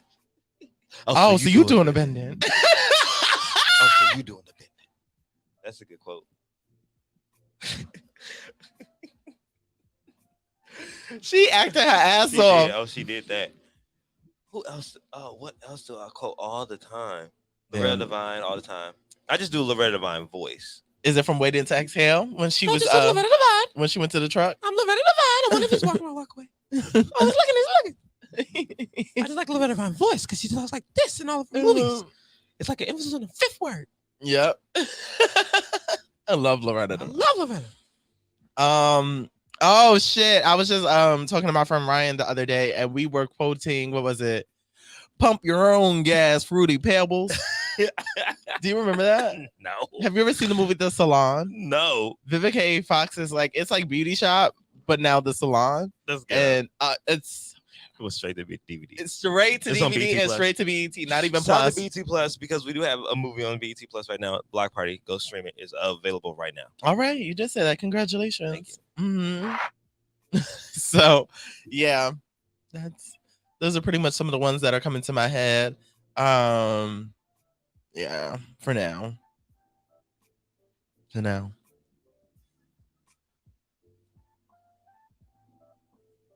Oh, she's so cute. We're on doggy duty, ladies and gentlemen. If you're on StreamYard, you will see. She's trying to go back in the bag. She's like, please, this foreign place. Oh, it's okay. And that was all for If I Told You That. I literally just pressed. Yeah, I was like, what? Kelvin, your first day back? Give us a word. This is for Rachel, you big fat witness. Smell of that bitch. It should be. It's in there somewhere. It's under Uniquely Speaking. Oh, there it is. Why is it all the way up there? This is for Rachel, you big, fat, white, nasty, smelling, fat bitch. Why you took me off the motherfucking schedule with your trifling, dirty, white, racist ass, big, fat bitch. All right, guys. I'm back, and it is time for some Uniquely Speaking. I think this week I'm just going to talk about cherishing moments and appreciating those things that are around you. I think a lot of times in life, we go through what I like to call just like a time lapse capturing moments in snapshots instead of actually living in those moments. And snapshots, not just only metaphorically, but physically. Like we pull out our phone and we want to take a picture of a concert, or we record a video for 15 seconds to post on our Instagram and never watch it again. Instead of actually living in those moments. I went to this concert, but I posted like a few on my close friends, but like other than that, like I just lived in the moment. And I think that's important to me now more so than ever, is to appreciate those people around you and live and enjoy moments that you are with them. This past 2 weeks, I was able to go home. And while I was at home, I really just took a moment to enjoy my family. I disconnected, threw my phone to the side, didn't answer any phone calls, barely answer any texts, and just lived in the moment with my family. And it reminded me how important family is, but also how important it is just to honestly live in those moments and engage and connect and have that human interaction, because those are the moments that we remember forever. And I think that's important. I think now that we live in this social media digital space, we always want to pull our phone out. We want to scroll to see what we're missing online and not realizing that we're missing the moment that we're in now. we're missing creative moments because we're looking for other people's moments. So if we live in what we're doing right now and enjoy the space that we're in, we can create those memories that will last. Because no one's going to remember what they saw on Instagram while I'm scrolling Instagram. I'm not going to remember the picture I liked while I was with you. I'm not going to be like, yeah, I double tapped old dude picture on what's that? June 26th while I was talking to Eric. I'm not going to say that. But I remember the conversation we had. Right. I remember the feeling that we had while we were together. So, mindedly speaking, it's not simply deep, it's not metaphoric. It's just honestly enjoy moments. Enjoy and cherish time that you have with people. Because those are the memories that last. Those are the memories that's going to carry you. And those are the memories that you'll remember. And those are things that you should carry with you. And also, if you're going to capture moments, get an actual camera. This weekend, last weekend, I was at home. And my mom had all these boxes downstairs. And I was like, what are all these boxes? So we pulled some of the boxes up. And it's photo albums. Photo albums are like Pregnant with Me. Or like things I've never seen before. Her with me and my dad. My mom and my dad and me. Or like her and her siblings. Like from like the early 80s I've never ever seen, you know? And I'm like, wow. We don't have that anymore. Yeah, everything's digital. Everything's digital in your phone, and once you get a new phone, those cameras are lost. Sometimes you can't get those pictures back. So if you are going to capture moments, do it. Grab a camera and take pictures with those friends and print them off. Put them in a photo album. Because I was looking at my niece. She's 2. I can't hand her my phone and say, here. Right. Scroll through these and see memories of yourself. So live in a moment. If you want to capture a moment, take a picture, print it out, and put it in an album. Other than that, get off your phone and connect with people genuinely. There are digital ways too, like Shutterfly and stuff. Yeah. Anything, but like scrapbooking is great. A lot of our generation does not scrapbook. No. We're too busy trying to impress other people by what we're doing. Our scrapbook is IG and stuff. And those go away. Insta story is the worst thing that can happen. It's a cool thing that can happen, but it's the worst thing that can happen because we're capturing moments on Insta story and then they're gone. After 24 hours, we don't even have them anymore. You can go to the archives and scroll through, but if IG goes down, all your memories are gone. Yeah. So live in the moment, guys. That's just what you need to speak. No, it's good. This is for Rachel. You big fat white nasty smelling fat bitch. Okay, I can't. It's too much angry energy. All right. It is at that point in the show where I need to go get some sustenance. Okay. So. I'm ready to get the fuck. Period. ASAP after this shit. And what have we learned today? I think I've been reminded that we need to cherish our families and our intimate relationships, the people that you hold near and dear to you, because tomorrow's not promised to any of us. And also because tomorrow's not promised to any of us, it's important that we do the things that we really want to do. And it's important to put yourself in a position to thrive and live.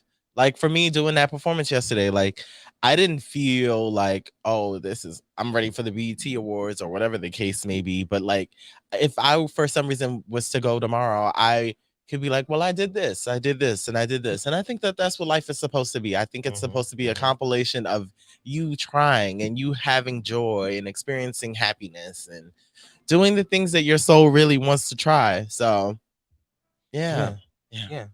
I think that people are asking me a bunch of questions about BET and I don't know nothing. Look, they want you at the mix. I'm disconnected. I'm not in that world anymore. I'm an executive. Period. Drag them. But I think that I've learned to not try to bring DL men out the closet. Period. I have learned that don't wait until it's on your row and it's in your face to be offended and to act. That was the one. Everybody likes to pregame before a party. You need to pregame before something happens. I've also learned that the importance of embracing those people around you and genuine connections and loving on the people that genuinely love on you. I've definitely learned that. Yeah. And also learned that BT, if y'all don't give Jasmine her tinks, she's never showing up again. Period. She probably won't, really. She probably won't. So act right. And as always, ladies and gentlemen, I would like to thank you all for listening to this episode of The Get Right.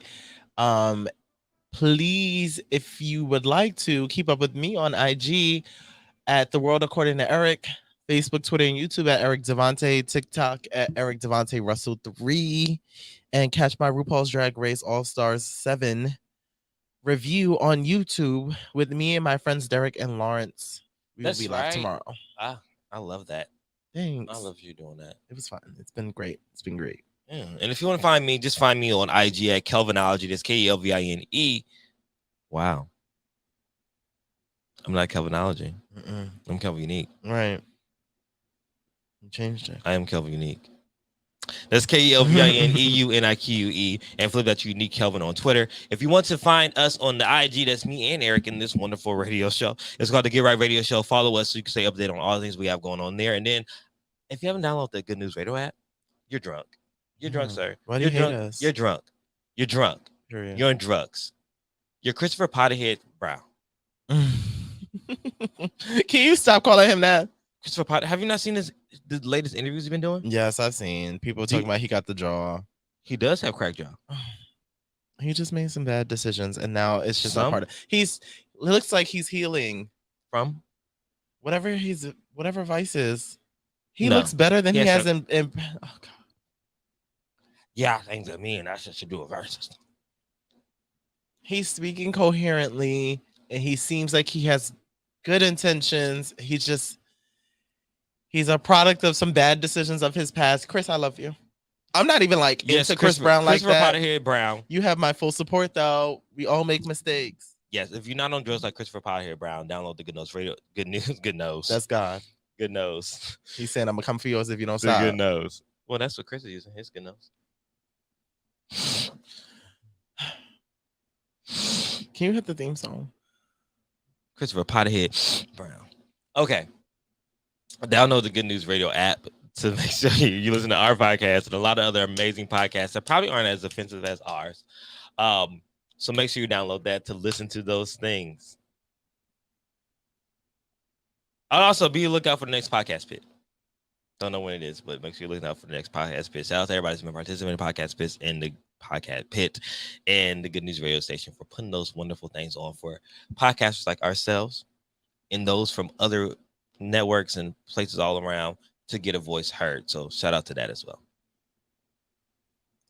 As always, ladies and gentlemen, I don't know anymore. I hope you got right. Chris Brown got right.